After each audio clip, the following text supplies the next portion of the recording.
You're listening to the PRO Media Network. The next level in entertainment.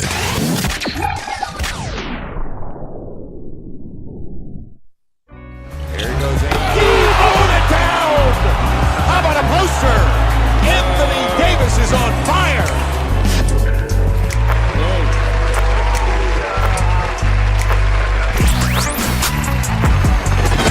You're listening to the Pelicans post-game report on the PRO Media Network for all things Pelicans.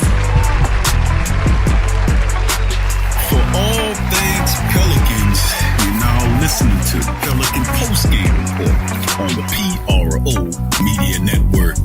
I'm Big Q, and I'm chiming in with you on podcast 256. That's right, 256 on the Pelican post-game report. And in this episode, we'll be recapping the Pelicans' 116-109 win over the Los Angeles Clippers in the Smoothie King Center. They helped the Pelicans, that's right, go 3-0 on the year. 3-0 on the year for the New Orleans Pelicans. So congratulations to the Pelicans as they starting out 3-0. This is the first time since the 2010-2011 season when they did this, by the way. So this is epic.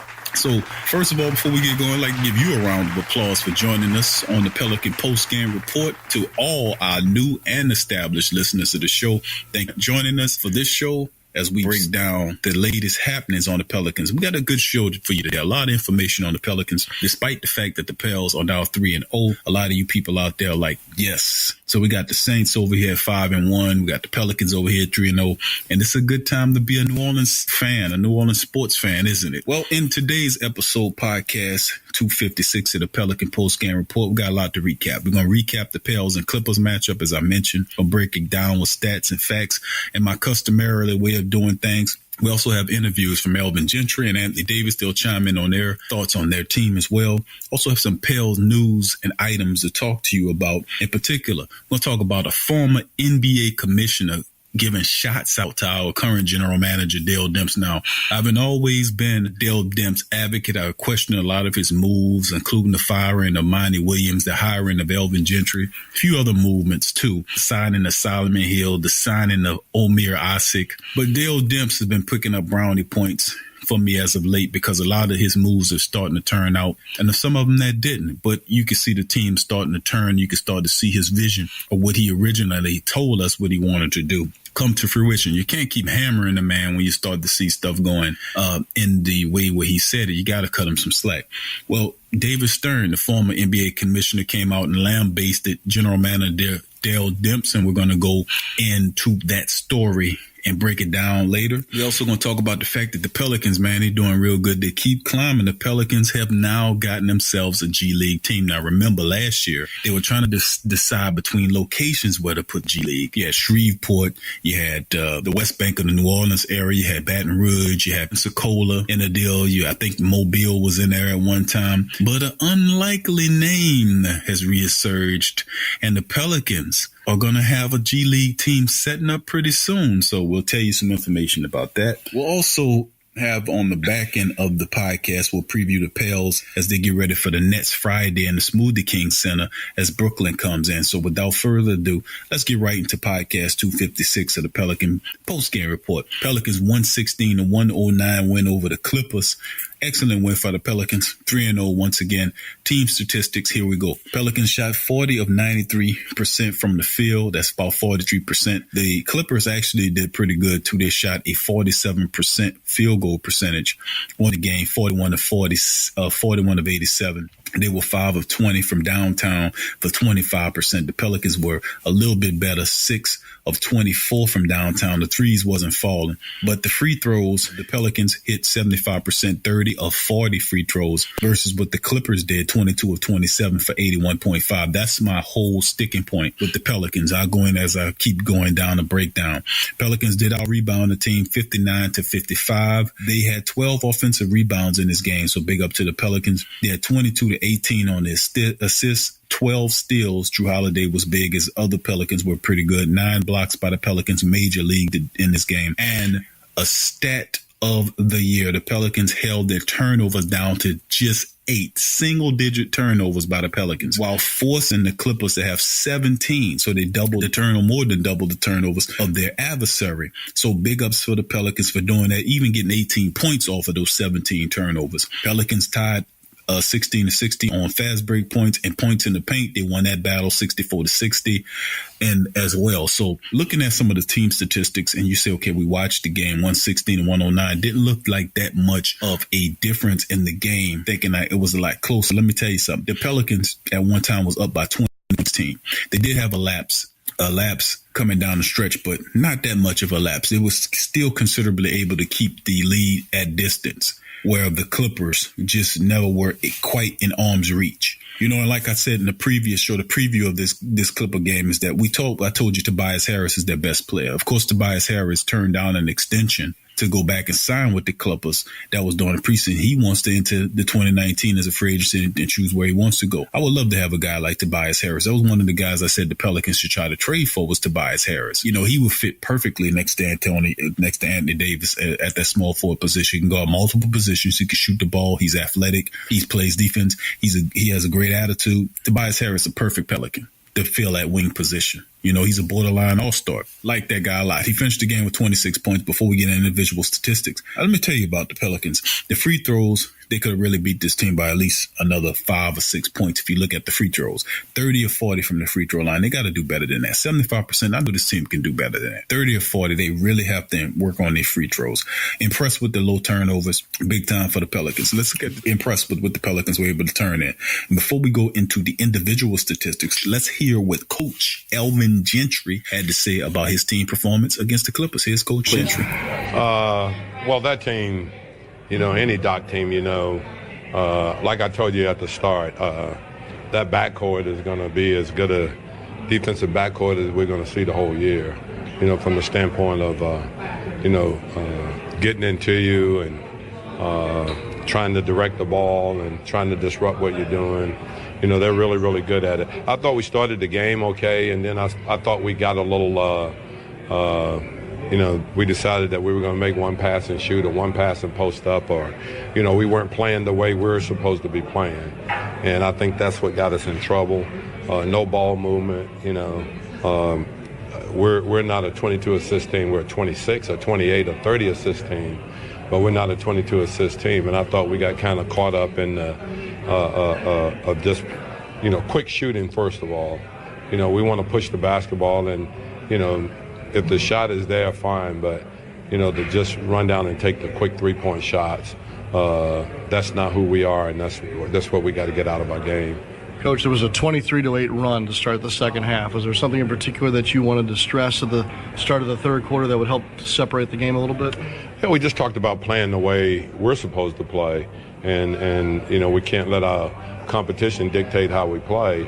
You know, those guys are really, really good, but, you know, I thought, you know, for the first time this year, our spacing, it wasn't very good. Our post passing was not very good either.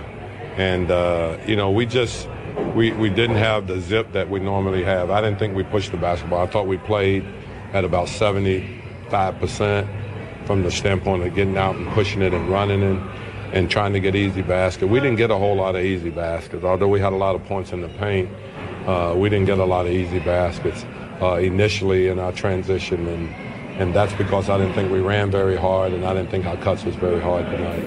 That was Coach Gentry chiming in with his thoughts on the Pelicans win over the Los Angeles Clippers 116-109, as you can hear the coach break it down. Of course, we mentioned that the Pelicans, you know, they had so many blocks in this game. They were terrific. No, going through it with the preseason, 0-5, then coming out the regular season 3-0. I know too many people thought the Pelicans would start the year at 3-0.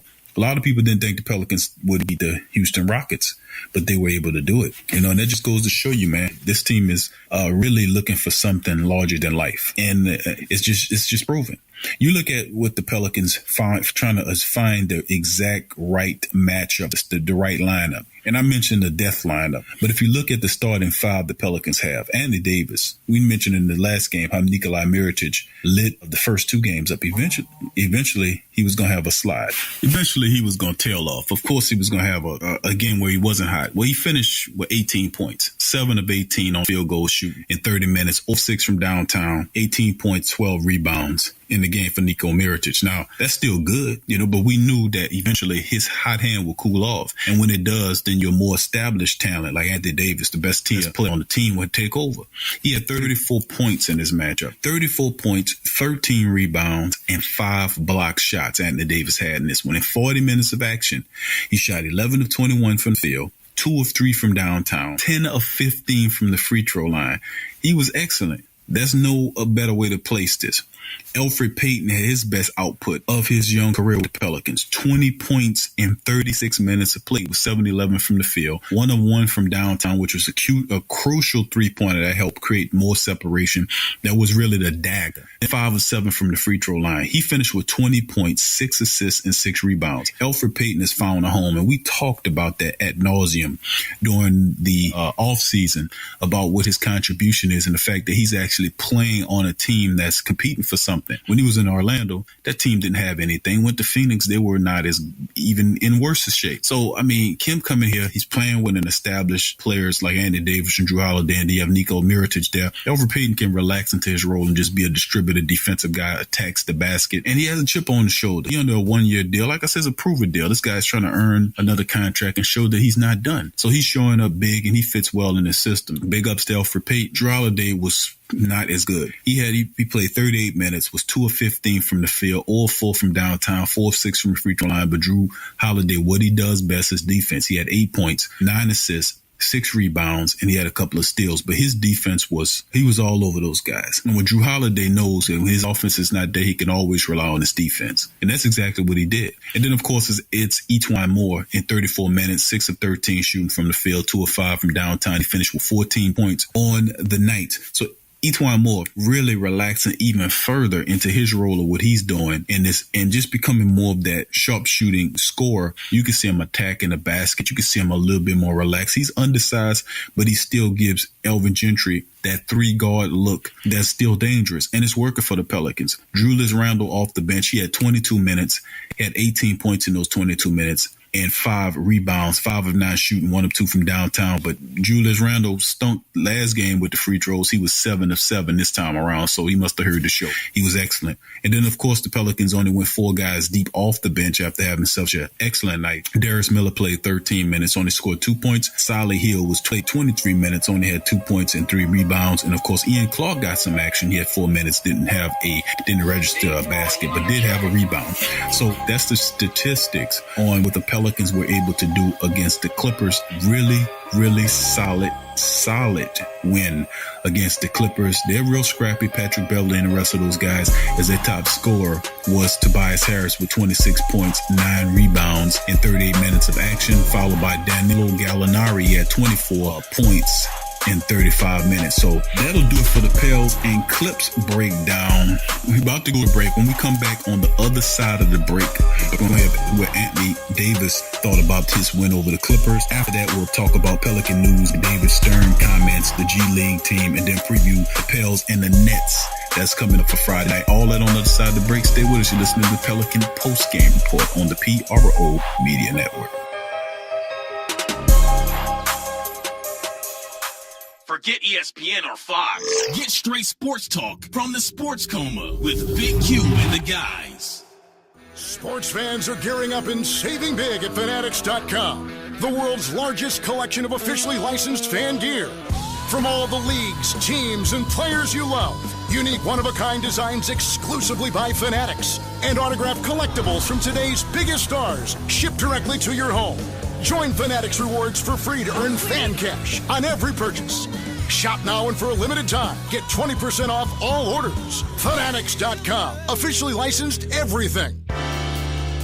Do you need a domain name? How about a host for your website that can work with WordPress? Try Namecheap.com. They make registering, hosting, and managing domain names for yourself or others easy and affordable because the internet needs people. Namecheap is an ICANN accredited domain register and technology company founded in 2000. It's one of the fastest growing American companies according to the 2018 Inc. 5000, celebrating nearly 2 decades of providing unparalleled levels of service, security, and support. Namecheap has been steadfast in customer satisfaction with over 10 million domains under management. Namecheap is among the top domain registers and web providers in the world. They offer a full selection of popular and unique domains along with fully featured hosting packages, SSL security certificates, WhoisGuard privacy protections, and more, all at the lowest prices in the industry. So if you need a domain name or hosting or anything else, think Namecheap.com. That's right, Namecheap.com. Check the description section below for link.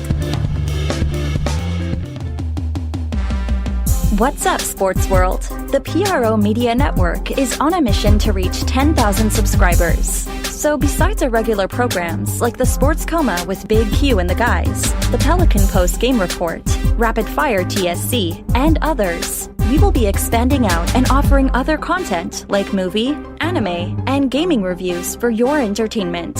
So if you enjoy our content, please donate at our Patreon page. Also subscribe, comment, and share. And help the PRO Media Network reach 10,000 subs. Peace.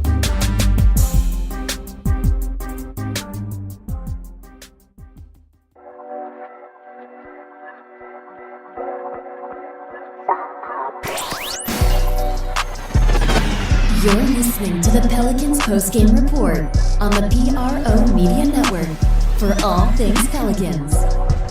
All things Pelicans, you're listening to the Pelican post-game report on the PRO Media Network. We back off a break, and in the first segment, of course, we broke down the Pels versus the Clippers matchup, and we have one more interview to play from Anthony Davis, his thoughts on the matchup against the Clippers. We'll play that momentarily, then we'll break down Pel news, covering with David Stern. Defunct, retired David Stern, the former commissioner of the NBA. We'll break down his thoughts on general manager Dale Demps, his harsh critiques of Dale Demps, man. After all those years, he comes out and he just lambases Dale. We'll tell you about what he said. Also, the Pelicans, man, they have a new G League team. We'll tell you some information about that, and then we'll get into the preview against the Pels and the Nets. So without further ado, here's Anthony Davis giving you his thoughts on the Pelicans win over the Clippers. Here's AD. We battled. They went on a run. You know, we countered that with our own run and got defensive stops and was able to make some big shots on the other end and get stops on the defensive end. So it was the first time that we, had to be in the dog fight in the fourth quarter. And I think for the first time, our guys handled it well. Were you wondering how the team would respond when the three wasn't going down, and what did you think of how that worked out tonight? No, we keep shooting. Keep shooting with confidence, and that's all it was. We know that it's not going to fall as much as we like every night, but them the games where you have to go and rely on defense, and we were able to do that. And once we play defense and get stops and run, see the ball go to the rim, get to the line, have to be better at the line first off, and when we get to the line and make free throws and see the ball go in, then you just get in the rhythm, and now you're even more confident to shoot the three. Is it important during the course of the season to get wins where things aren't necessarily going your way the way they were tonight? Oh, for sure. Just for the fact when get later on in the season, game 60, 70, you're kind of tired, long season. You know how to battle through those moments from previous experiences. So, it was good that we had a battle tonight. We were able to come out with a victory. 3 games, 3 very different styles of the teams you played. Mm-hmm. How important do you think that is for a team that's coming together and figuring itself out to kind of, have these situations where you have to adjust? I think it's really good. We starting to see ourselves winning in different ways with 3 different type of teams. One that's scrappy tonight, one that like to run, and then another one, that also run at the same time. But it's a young team that like to play hard. So it's good for us, to get 3 wins, and especially the way that we're getting them. So like I said, it's not always going to be perfect, but we'll take every win we can. Anthony, was there a moment tonight where you thought you might have to put the game on your back and bring it home? Yeah, for a second. when they made their run towards the end of the third. And then when Julius got 5, I knew I was coming back in, and I think that was the moment where, I told myself it's time to play, and also told Drew, said we got to take the game over, and that's what kind of happened. And other guys were able to make shots and step up. EP with the big 3, Etwan with a couple floaters. Solo played well, doing stuff that don't show up in the box sheet. So for us it's about playing a team effort. But we know late game situations when it's close. We're gonna try to get the best look, whether it's for myself, Drew, or find a guy open for 3. Like the one each one had, he missed it, but it's a great look for us. Anthony Davis breaking down his thoughts on the game against the Clippers. Now, without further ado, let's get right into the Pels news and dealing with what defunct former commissioner, NBA Commissioner David Stern, who was like the commissioner for 100 years in the NBA, jokingly speaking. Before we talk about the story, I just want to give a big shout out to Rachel Nichols of ESPN. Big shout out to Rachel Nichols, who they covered this story. The news report when they were breaking down what was being said. Tracy McGrady, the former Houston Rockets star, chimed in and said that the New Orleans was not a prime destination. It's not Miami. It's not Los Angeles. It's not New York. It's not none of those places. But Rachel Nichols then immediately replied that New Orleans is better than all those places. It's my favorite destination. Rachel Nichols, thank you very much. Represent the city of New Orleans. Big ups to Rachel Nichols for giving New Orleans love over Miami and the rest of those places. Thank you, Rachel. But there are a lot of players out there that do think like T-Mac was saying, but there's a lot of people that love in New Orleans, that love to come to New Orleans. And let me tell you something. Once New Orleans start building, winning, it'll become a destination. Just like you can't tell me that New Orleans is not better than OKC in terms of destination. What the hell do they have up there?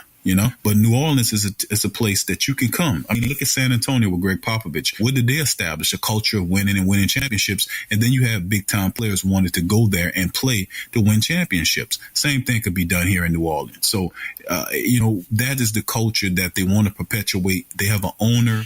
They have owners that have been spending the money, and the support of the team is finally coming around. That last year, going against the Portland Trail Blazers and performing like that has ratcheted up the Pelicans fan base exponentially down here. And you'll see it only grow even further.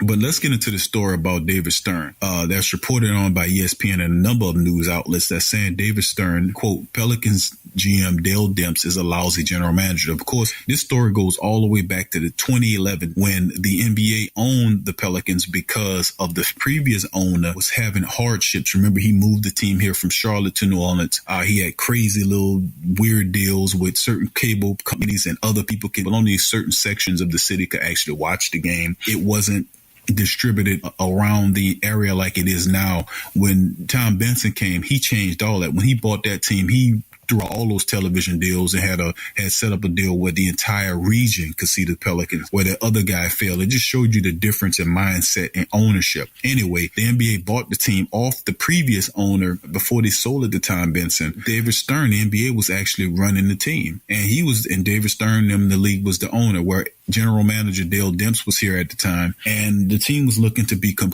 competitive. Now, the NBA was looking to sell the team, and they didn't want to straddle the team with a bunch of old contracts and old players. So Dale Demps proposed a good trade. He proposed to get Goran Dragic, Kevin Martin, Louis Scola, and another player to trade for Chris Paul, who wanted to leave at the time. Well, the move would have sent Chris Paul to the Lakers. David Stern balked at it. He said no.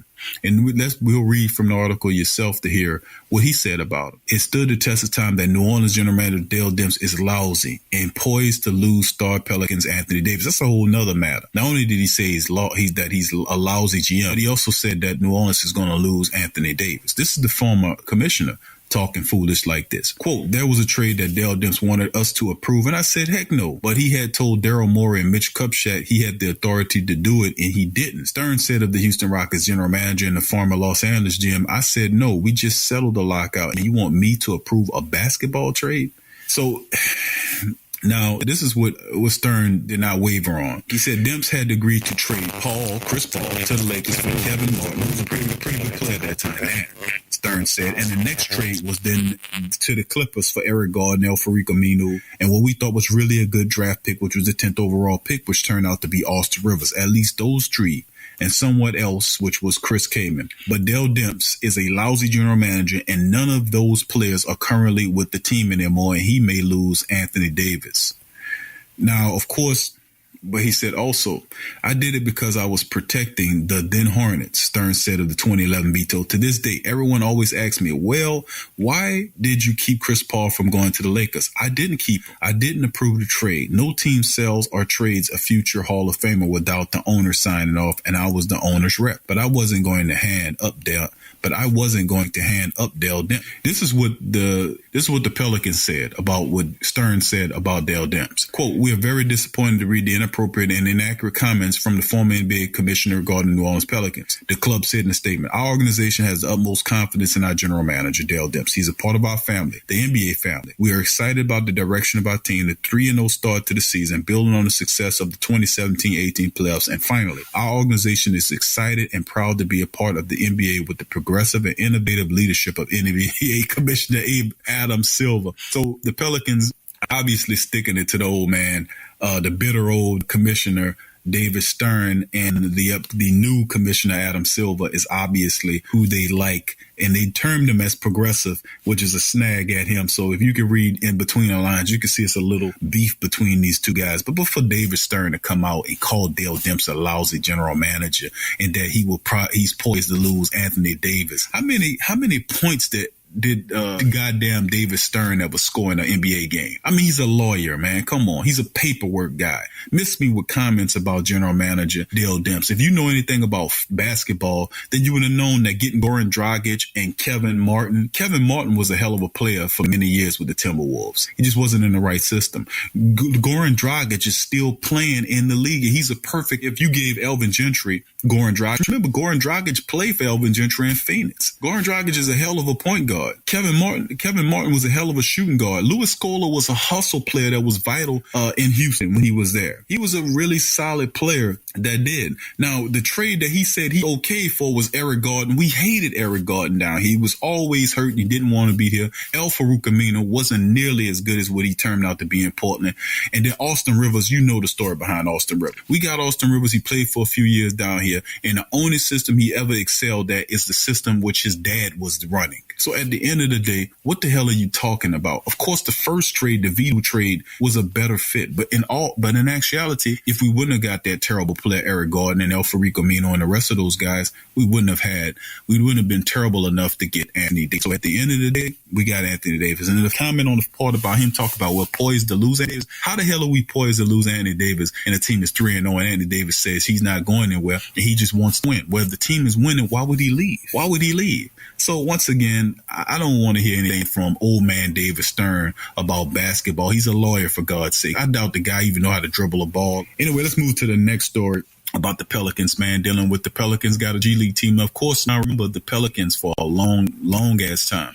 The Pelicans for a long time was trying to land themselves a G League team. And remember, they went through all of this rigmarole about they went through 5 clubs. They talked to different cities. They talked to Shreveport. They talked to Baton Rouge. They talked to the West Bank of New Orleans. They went to Pensacola. They went to 4 or 5 other destinations. Nobody gave them. And I thought Pensacola, they awarded it to Pensacola. Pensacola didn't come through with the funding to rebuild the arena. Something happened. They decided to kill the deal. Now, I reported on that story. We reported on that story before the regular season started, that the Pelicans decided to move on from the G League, or suspended at this time because they didn't like what they were seeing. But anyway, what the Pelicans did do now is they decided to bring it back in. Well, guess what? The Pelicans have decided to field a G League team in Birmingham, Alabama. Picture that, right? I thought they might put it somewhere close. I was looking at, maybe putting it, I would be surprised. Jackson, Mississippi was a team, looking at Jackson, Shreveport, places like that. But the team decided to go to Birmingham, Alabama. So kind of reaching out, a few states away and put their team in Alabama. That's very unique for the Pelicans to do. Now, according to the story from the Associated Press, it's saying that New Orleans will field G League team in Birmingham starting in the 2022-23 season. So 2022 into the 2023 season is when they're going to start. Now, the Pelicans announced yesterday that they have acquired the rights to the NBA G League team, giving the development league 28 teams by 2019-20 season, which is next year. So they have 28 G League teams. You got 30-odd NBA teams. Now you got 28 G League teams, and the Pelicans put one in Birmingham, Alabama. The team, which hasn't been named, will play next season as the Erie Bay Hawks in Pennsylvania, but while Birmingham's Legacy Arena is being renovated. So they're the Erie Bay Hawks right now of Pennsylvania. But when the arena is renovated, they will move from Erie to Birmingham and become whatever the G League team will be. Of course, they'll name all of that. Now, the downtown arena will undergo a $123 million renovation and expansion before the team begins playing Alabama. The upgrades will include a new facade, new entrances, and expansion that allows for new suite level and premium club space. So they're doing it big in Alabama for the Pelicans. The Pelicans will then partner with the Bayhawks' current management to operate the team in Erie. Right now, the Pelicans' new G League team. So big ups to the Pelicans organization. Let's continue to climb, man, and do great things. Now let's get to the Pelicans breakdown of the Nets. Now this is going to be an interesting game because the Brooklyn Nets 1-2. They were 0-2 on the road, which is not good. The Pelicans, of course, are undefeated. 2-0 in the Smoothie King Center. We expecting a big turnout for this one. Brooklyn Nets, not a big turnout, but we're hoping the Pelicans can keep the ball rolling pretty good as the team look for its 4-0 start. So we'll be keeping close tabs to watch what goes on with that. Now, of course, they are facing off against a Brooklyn Nets team who is averaging 106 points a game versus the Pelicans 132 a game. Now, they're giving up 113. That is Brooklyn. The Pelicans giving up 117 points a game while shooting 52% from the field. The Brooklyn Nets are shooting 49%. Pelicans averaging 51 rebounds per game. Brooklyn's 45 rebounds per game. Pelicans 31 assists a game. Assists for the Brooklyn Nets 25. Pelicans 5.3 on the blocks. Nets are 5.7.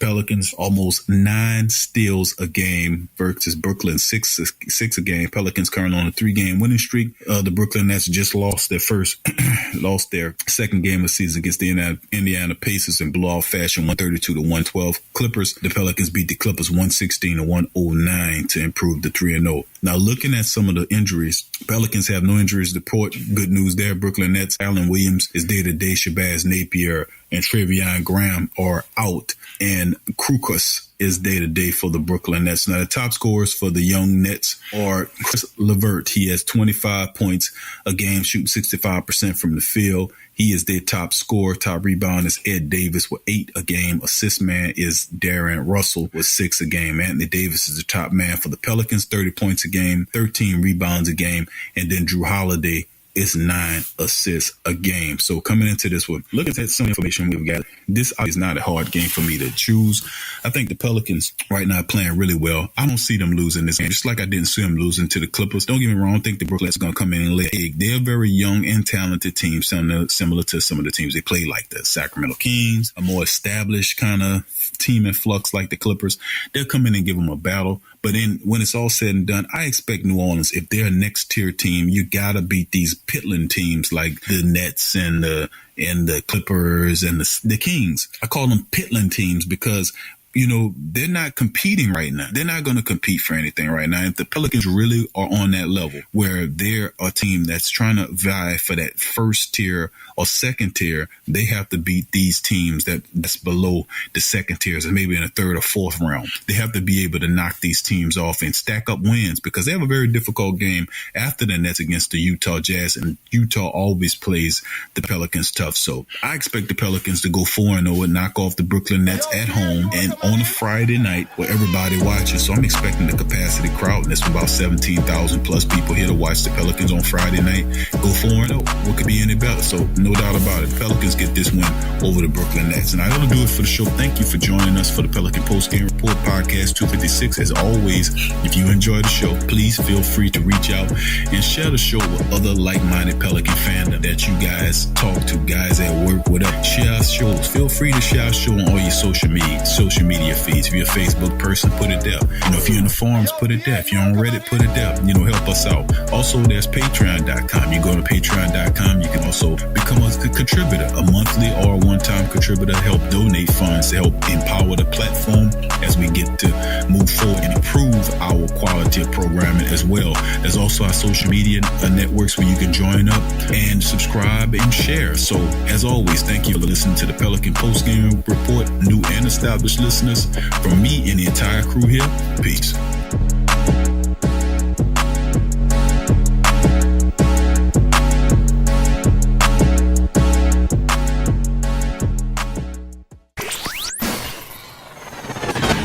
You're listening to the Pelicans Postgame Report on the PRO Media Network for all things Pelicans. Tea is your escape. It's your opportunity to create a moment for stillness, for reflection, for yourself. It's your connection to a world of senses, flavors both exotic and familiar, energizing and relaxing. It's your retreat from an increasingly turbulent world. It's the perfect paradox of simplicity and complexity. Teabox.com connects tea to people, uniting the richest flavors of the finest teas with the curious, the cultivated, and the adventurous all over the world. The freshest tea you've ever tasted, from crop to cup. There's simply no simpler way to experience the wonderful complexity of tea. Teabox, packing up the freshness. Tea thrives on freshness, and so do they. Teabox temperature and humidity control facility ensure that tea is maintained. The teas themselves go into oblique bags with aluminum layers that protect them from excess moisture and light. With Teabox, shopping for fresh, loose leaf tea is easy because you make an informed purchase. You know exactly where your tea is coming from. So for the freshest teas in the world, check out Teabox.com. That's right, Teabox.com. Check the link in the description section below. Go to newfrog.com for all of your electronic gadget needs. Fast becoming #1 online seller of cell phone and accessories, consumer electronics, automobiles and motorcycles, home and garden items, 5D diamond painting crafts, electrical and tool supplies, computer and networking supplies, lights and lighting supplies, sports and travel items, toys and hobby supplies, apparel and accessory, mother and kid items, health and beauty items, and much, much more. Newfrog.com has up to 70% off on some products. And you can check out their weekly promotions for all the best deals. Remember, when thinking online electronics and gadgets, think Newfrog. Newfrog.com. Check the link in the description section below. There's a reason he's always Employee of the Month. And why no shirt and no shoes is no problem. There's a lot of reasons to be a fan, but only NBAstore.com has all the gear.